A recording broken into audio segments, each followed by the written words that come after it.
Hello, everyone, and welcome to another episode of Be Safe. I'm your host, Sheriff Wayne Ivey of the Brevard County Sheriff's Office.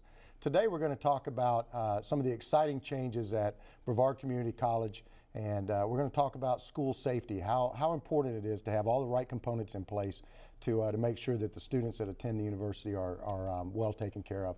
Got a great panel. Obviously, no stranger to our show. To my immediate left is Major James Woolsey, who probably your third or fourth show, so apparently you've got quite a bit of knowledge about law enforcement matters, so always great to have you on. My personal friend, President Jim Ritchie, the president of Brevard Community College, about to be Eastern Florida State College. That's correct. As we move forward. And then my friend John Glish, who is, I want to get your title right, John, Associate Vice President for Communications. You got it, Sheriff. I think you got like 6 other titles that get hung on you. Depending on what day it is and what time, yeah. So, you know, let's start out and talk about some of the exciting things that are going on here at Brevard Community College. I'm a graduate of BCC myself, and just kind of tell us all the things that are happening. Well, thank you so much, Sheriff. It's great to be here with you, as well as Major Woolsey and, of course, our folks here, Mr. Glish. The college is going through a period of major change. We're going from Brevard Community College, which has been existent for decades, basically, to go to Eastern Florida State College. And as part of that, we are really, the reason we're doing that is we're offering bachelor's degrees that'll be starting actually this August. We have a couple tracks going on right now in that, and then in a year from now, we're poised to offer another 8 degrees, one of which is in public safety, you should be aware of. It's an interesting time. A lot of the degrees that we're putting forth at this point are very related to workforce development in our community, to help our community leaders as well. And in fact, we just finished our last graduations of Brevard Community College very recently, and it was just a really, really special day. We had 2 graduations, one at noon and one at 4 o'clock. And at the noon, I was so pleased that I was able to honor some of our previous presidents at the college. We had Dr. Jim Drake, Dr. Mike Kalzeski, and Dr. Maxwell C. King. And as I brought them to the podium, the ovation was unbelievable. It was a standing ovation for the past presidents at the college. So really thrilling day. It really marked kind of the end of the Brevard Community College era, and really has us looking forward to the beginning of Eastern Florida State College, which will begin on July 1 of this year. So we're in a period of transition, and that's somewhat of how we've partnered with you all and some other agencies on our security. Yeah. You know, just listen to some of the names you were calling off and the things that they've done, those individuals have done for this community, not only for the college, but for the community as a whole, just in all the different charitable organizations they participate in and everything else. So it was, I know it had to be neat to be able to recognize them at that point. John, Associate Vice President, Communications, you've been busy. You not only have been busy with some of the stuff that we'll talk about on the security aspect, but busy in promoting the new changes and everything taking place. How is that? What's that like? Well, there's a lot of pieces in motion, but everything's coming together really well for July 1. People will see new signs. We'll have a new email address. Instead of brevardcc.edu, will be easternflorida.edu. People will have new emails. So all that is in the works. Everything on our website will change. So beginning July 1, it's like a switch will be flipped, and we will have a new identity and be moving forward with it. And as Dr. Ritchie had said, you know, we've been known as Brevard Community College for almost a half a century. But the support that we have gotten from the community for our expanded mission with our new degrees and our name change has really been extraordinary. People see this as something that the community needs. We're providing a real valuable new service to folks, not just in Brevard County, but also throughout Central Florida, because we've been getting interest from some of those areas as well. And because people want to be able to stay here to continue their higher education. That's critical. And they want to be able to do it in an affordable way, which we can do here at the college. And as part of all this too, as Dr. Ritchie mentioned, you know, all these degrees that have been designed are tied directly to workforce needs to do 2 things: to give graduates a very good chance of getting an in-demand job once they get out of school, and also provide businesses and industries with the 21st century workforce they need. And as part of all that, the college playing a very important regional role in economic development. We had a study that was done a couple of months ago that showed that BCC contributes about $1.1 billion annually to the Brevard and Central Florida economies. And that's not just in terms of kind of direct dividends for payroll and contracts and those kinds of things, which you would typically expect, but also just the added earning power and the skills that our graduates bring to the economy and how that rises all boats. That tide rises all boats, as it were. So, like Dr. Ritchie said, it's a new era for the college and for the community, and it's very exciting. Yeah, you know, right off of that, and before we get to the security aspect, but obviously my wife works at the college. She's one of the advisors. In fact, she wanted me to tell you on the show that she's probably one of your best employees, is what she told me to say. And we could verify that. But you know, as of recent, with the layoffs we've had at the Space Center and everything else, she told me that really their roles as advisors has taken on a whole new change, because a lot of people are coming in now that already have degrees because of the changes in employment and everything else, and coming in looking for new degrees and new ways to apply. Right. So, you know, right off the heels of what you were saying there, it is a changing time. And just to follow up on that, not only are we adding more bachelor's degrees that, again, are workforce related, but we've added in the last year and a half since I've been president, essentially, 20 new degree tracks in total. Including associate's degrees in different in-demand areas, medically related, high-tech related, those types of things. We've also added certificate programs. So there's, you know, that's a lot of new programs, and they're all directly tied. In fact, how we come up with those programs is a function of the data that's out there, and then verify with our local community in our region. Again, we're more regionally oriented now as to that there are jobs and what they would pay and all those types of things. So I think we're moving in the right direction. It's something we're going to do on an annual basis to stay closely connected to our community and our businesses. All right. Just one real quick aside, one of those new 2-year degrees is in cybersecurity, which of course is a huge growing field. Oh, absolutely. That our research has indicated there's a strong demand for out there for obvious reasons. Yeah, absolutely. I mean, when you look at just some of the issues that we deal with on the law enforcement side with cybersecurity and some of the violent criminals that are now turning their attacks to come through the internet and come through the computer and stuff. So certainly a valued field. We're going to let JJ talk here in just a second. He's probably thinking right now, he just brought me on here to be another, you know, pretty face or something. But to get to JJ, in all the changes that are going on with the college and everything, and in light of some of the recent horrific disasters and tragedies that have happened, Sandy Hook for one, which was really a stimulus to some of our discussions there. But you guys were thinking even before that about enhanced security here at the college, and especially with transitioning to a 4-year university. So kind of how did we get there? Sure, that's a great question. Thank you. You know, as I became the president, one of the things I did, of course, is looked at every single area within the college, understanding that we were moving to the Eastern Florida State College model, a state college model. And of course, one of the areas is in our security, which is obviously very important. There's nothing more important, essentially, for our students, faculty, and staff than when you're on our campuses that you are safe. And so, as a review of that, you know, we have a phenomenal security force as it is at the college, but I look for ways, cost-effective ways, to come up with ideas on how we could enhance that whole apparatus. And that's when you and I had some discussions, and we came up with an approach between the sheriff's office and the college and the other municipalities.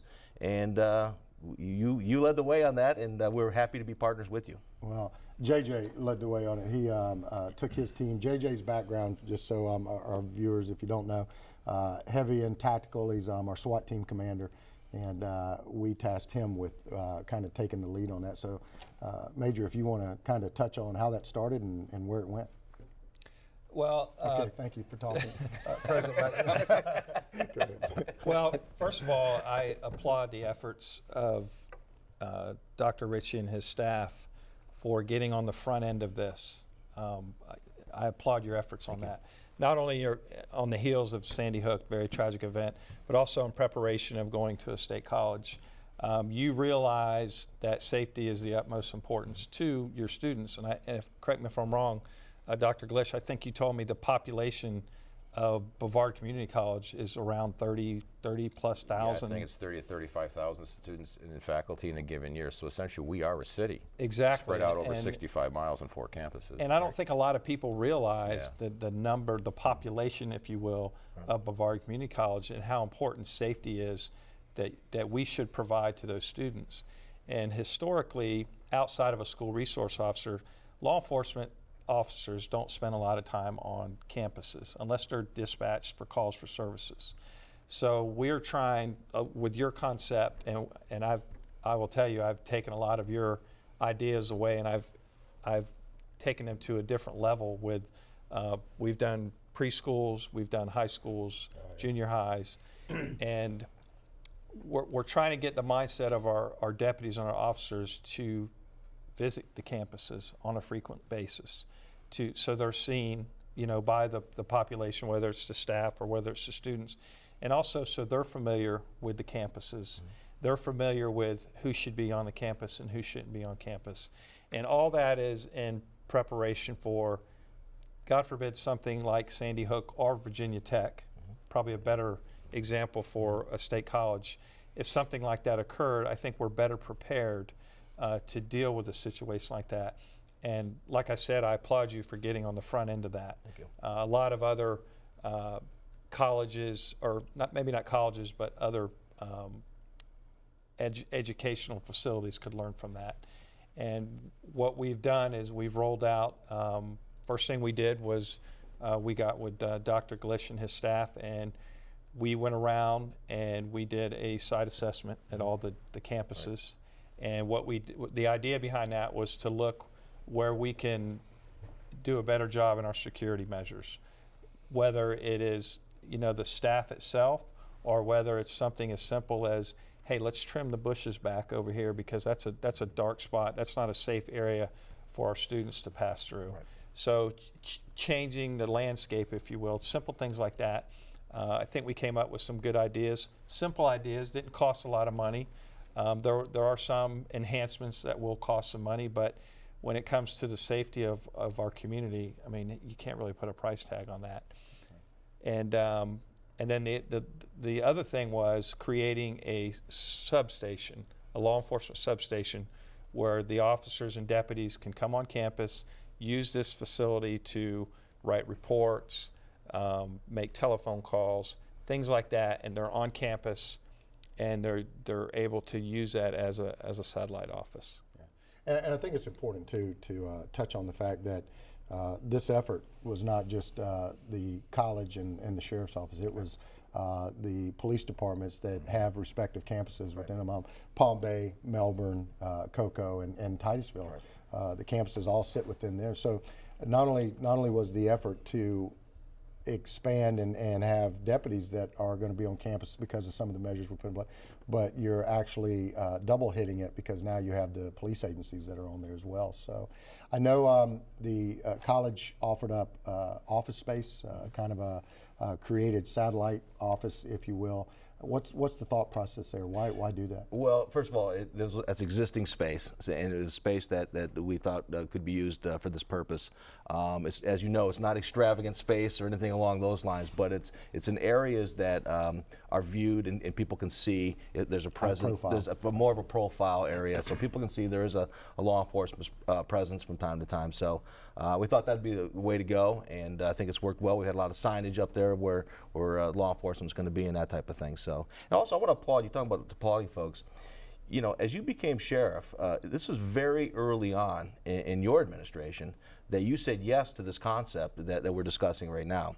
And you're to be applauded, and you as well for the efforts in getting on it right away and making it a priority in your administration. And that's to our benefit and to the benefit of our community. And I do want to make sure that people understand that. Well, thank you. I can say too, I'll just quickly add that since this program was announced in February, and there's some other steps we're still working on, I know we're meeting again next week, that a number of different people that I've talked to, staff, even some faculty, students, it has added a measure of reassurance on our campuses. I mean, I think people felt safe as a rule, but we are tragically living in an era of Virginia Techs and in Sandy Hooks.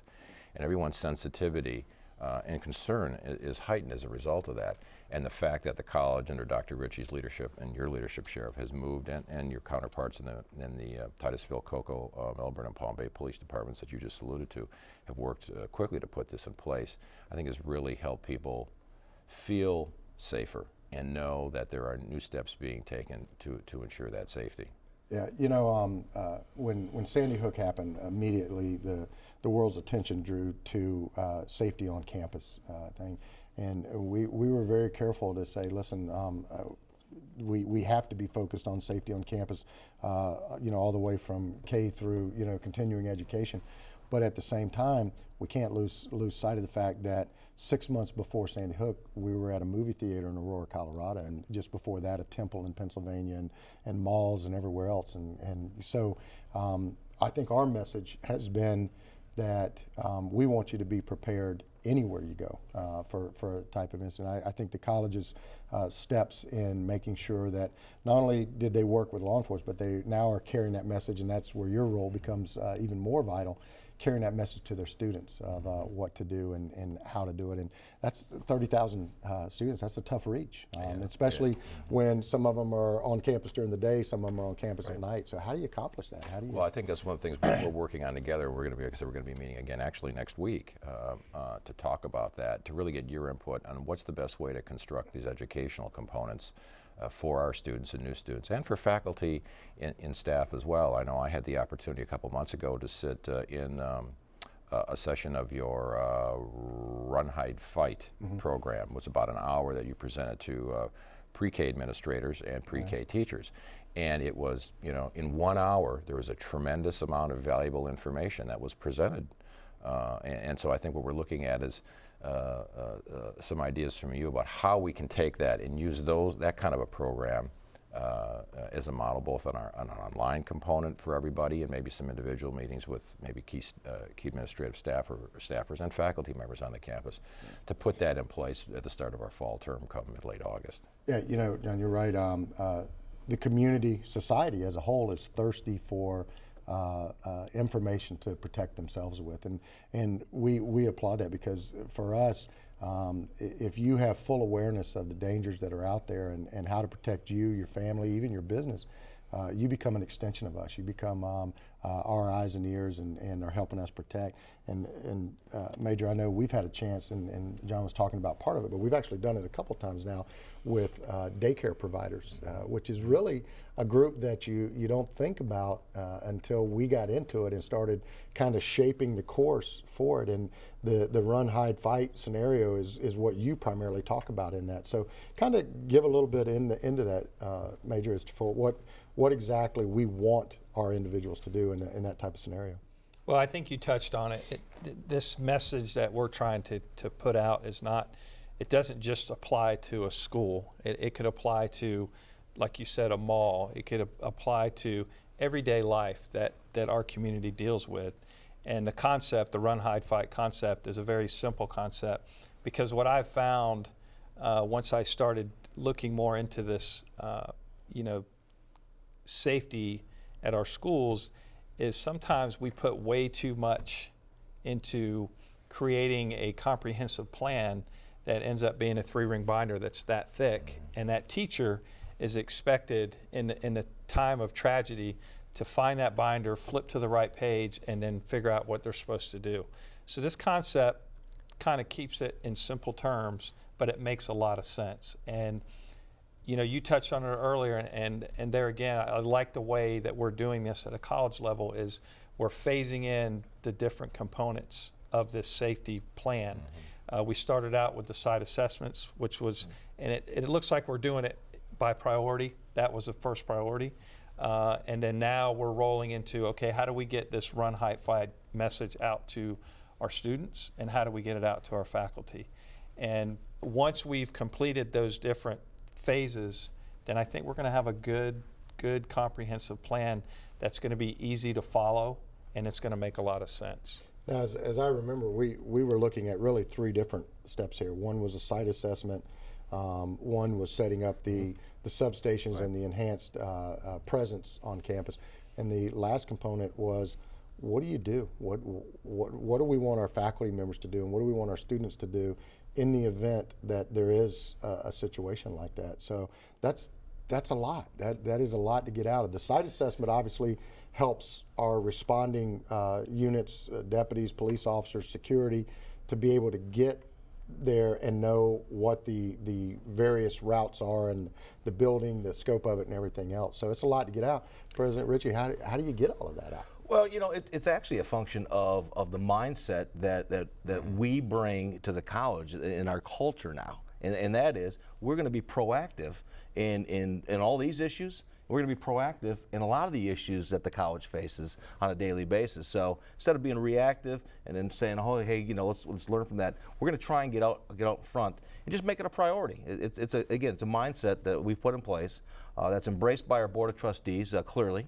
Who've done a phenomenal job on behalf of the college as well. Absolutely. And it's how we do business in all aspects of the college, including our safety and security. I think one advantage we have now in putting together this educational component that we're talking about too is, as we all know, people want this information. It's not like you're going to have to force feed it. I mean, there's a real, because again of the environment that we live in these days, and the incidents that have happened, the tragedy that's happened, people want this information.